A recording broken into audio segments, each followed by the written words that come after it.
Good morning, Mount Carmel area, and welcome to MCA Live. I'm Madison Sherrock. And I'm Miranda Moser. Here are today's announcements. Today is Monday, January 11th, Day 3. PE swim makeups will be held from 2:30 to 3 p.m. each day until the end of the marking period on Wednesday. See Ms. Waz with any questions. Future nurses will meet today in the nurse's office during homeroom. The school-wide positive behavior student team will have a mandatory meeting after school Monday, January 11th in room 113. Paper Magic Camp signups for students in grades 7 through 12 are in rooms 129 and 211. MCA versus Southern basketball tournament t-shirt orders and money are due to the high school office by Friday, January 15th. Girls softball signups are in the athletic office. Musical rehearsal today, full cast at 5:30. A free swim clinic sponsored by Bucknell University will be held at the MCA pool next Wednesday. Walk-ins are welcome and forms are available in the office. And here's today's news.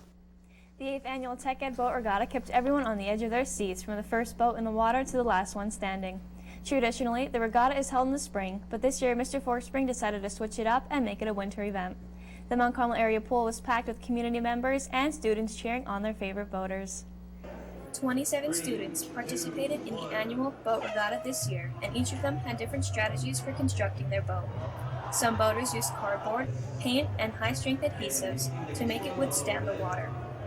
Other boaters also used wood or duct tape for their boats. Though this year's bracket was tough, 3 participants made it all the way to the final 3. Vanessa Clemis, sponsored by Sam Self Storage, came in 3rd place. Brett Catalinas, sponsored by C&F Construction, came in 2nd. And Rosalina Majapani, sponsored by the OIP in Mount Carmel, paddled hard to earn that 1st place gold medal.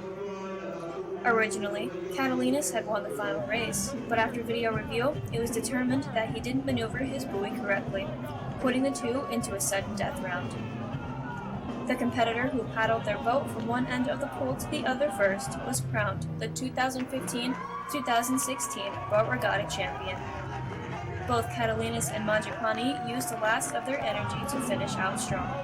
They were neck and neck the whole distance of the pool, but Majapani's paddle eventually hit the end first, winning the race. Live entertainment was provided by performers Joe Rossi and Noah Adams on the drums, as well as Luke Darab on the electric piano.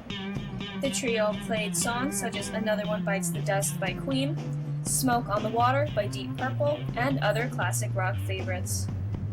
The Tech Ed Club kept everyone full with nachos and Gatorades for sale throughout the entire event. Mr. Forspring had some final words to say about this year's competition. The 2015-2016 regatta just wrapped up. We crowned gold, silver, and bronze medalists. There was intense racing, head-to-head action. We had a lot of sinkers involved, but the 23-man double elimination bracket made a grueling task for the winners to last that long, but they did. I'm very proud that the boats made it that long. It means there's a lot of hard work and dedication put into it, and honestly, I don't think it could have went any better.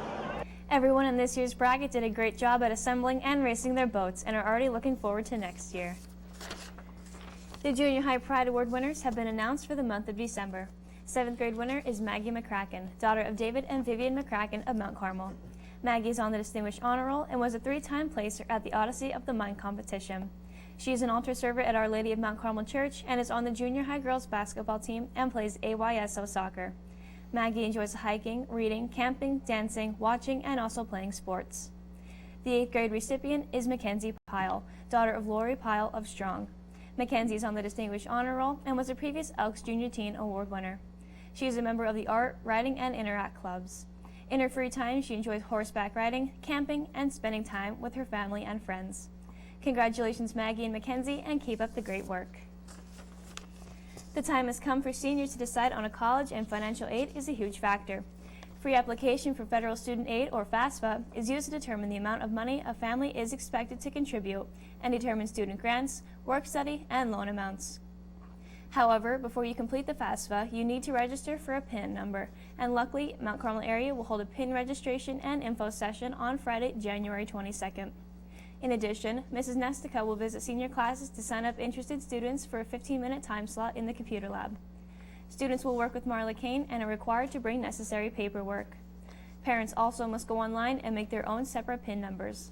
Then, on Wednesday, February 17th, Students and parents are invited to come back to the high school at 6 p.m. to get help completing the FASFA. Parents must bring their tax information to this event, so mark your calendars for these two important dates, and remember, FASFA is a huge part of the college decision-making process.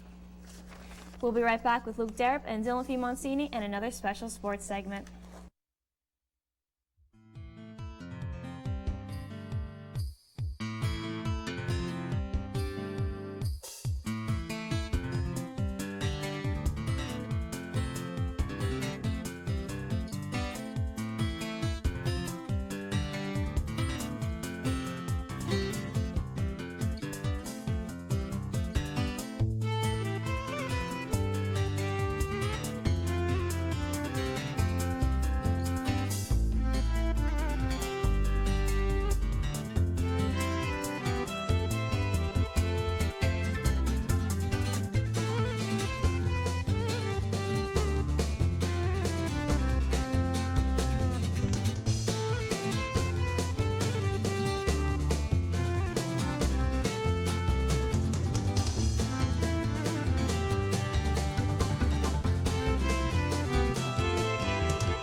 Happy New Year from us to you. Let's get down to business. College football, Michigan State, oh boy. Alabama steamrolled over Michigan State in the late game on New Year's Eve, right before we watched the ball drop, just like we watched the Spartans drop the ball quite a few times.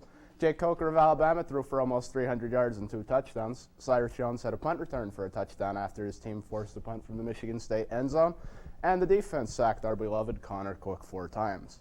Before 2010, Michigan State never had an 11-win season. Since then, they've had 5, so it's safe to say no one necessarily expected a shutout.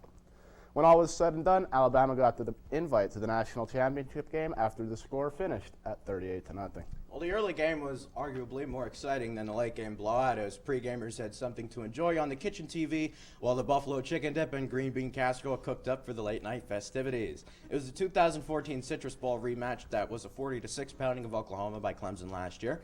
This year was a bit different, as Oklahoma did lead at halftime, but Clemson exploded in the second half to take a comfortable lead and capture the 37-17 victory.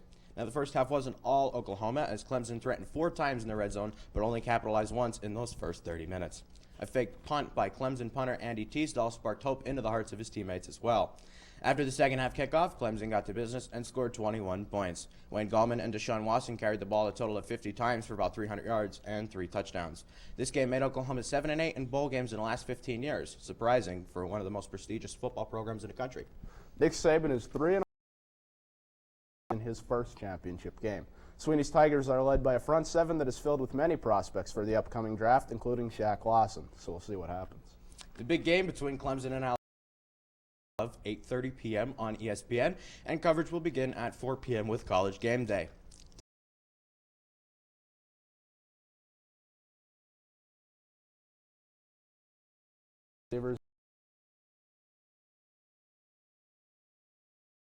Don't necessarily like his prediction. My original one fell through when Michigan State didn't show up to play. So, what do I have here? Michigan State over Alabama big, 41-17. We'll see how it goes, though, so be sure to tune in. We're going to change gears to MCA sports now. This weekend scores on Friday. Varsity boys basketball went to Montoursville, but fell 52-19. On Saturday, varsity girls basketball went to South Williamsport, had a big win, 63-42. Lead scorers included Nicole Verano with 22 points, Amanda Ariano with 15, and Hannah Nolter with 10. And tonight in sports, our varsity girls basketball team hosts Hughesville starting at 7 p.m. Best of luck to our girls tonight. Make sure you get there, and good luck to Clemson, too. That's all the sports for today. For Dylan and myself, thanks for tuning in. Back to Miranda at the news desk. Thanks, guys, for that great segment. The junior class is selling Krispy Kreme donuts for the new year. Cost of a box is $7.50. See any junior or their advisors, Mrs. Darrop or Ms. Michaels, to order. The money and forms are due January 25th, and the donuts will be delivered Monday, February 8th. Krispy Kreme donuts are hard to resist, so support the class of 2017 and order a delicious dozen. And for today's lunch, plain or buffalo chicken smackers, corn and applesauce, and for tomorrow breakfast, sausage eggs with cheese, chilled juice or fruit, and low-fat milk. That's all for today's broadcast. Good luck to the girls basketball team tonight. as they play against Hughesville at home. Make it a great week, MCA.